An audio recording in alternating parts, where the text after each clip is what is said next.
जब मैं राज्याभिषेक दीक्षा दूंगा। मैं समझा रहा हूं कि हम क्यों उपस्थित हुए हैं, मैंने आपको कुमकुम पत्रिका क्यों भेजी है। इसलिए कि हम अपने जीवन में और पिछले 10, 15, 20 वर्षों में सन 1981 से लगा करके और उससे भी लगा करके पहले,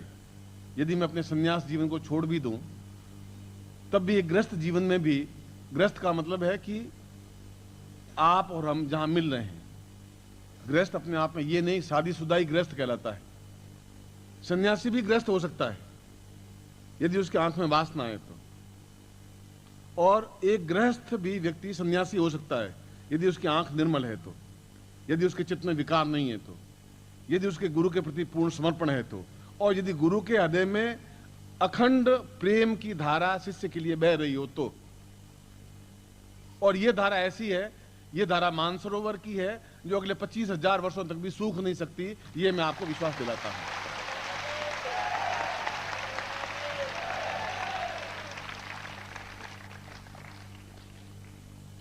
इसलिए मैं इस बात में विश्वास कम करता हूं कि अपने पोस्टर और पैम्पलेट पूरे दिल्ली में या पूरे भारतवर्ष में छपाऊं और अपने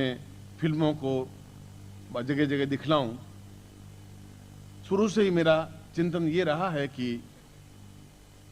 जो कुछ सही है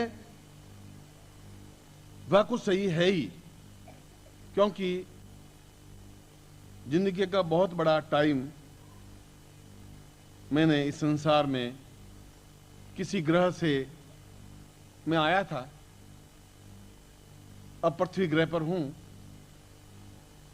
और उसके बाद जब मेरा काम समाप्त हो जाएगा तो फिर मैं किसी और ग्रह पर चला जाऊंगा।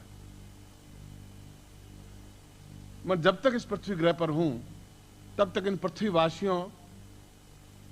और उनमें से भी जो मेरे शिष्य हैं, शिष्य वो हैं जो मुझे गुरुवत मानते हैं, जो अपने आप में एक आवाज पर दौड़ते हुए आते हैं, जो अपने आप में बाएं फैलाए मिलने के लिए आतुर होते हैं, बेचैन होते हैं, उनकी आंख में आंसू धारा बहती है, एक भावना होती है, एक चिंतन होती है कि गुरु हमें आज्ञा दे और हम सिर कटा करके भी उनके लिए काम आ सकें।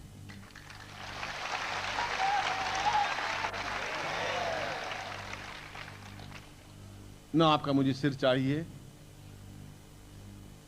न आपसे मुझे और किसी प्रकार की इच्छा, लालसा, तृष्णा,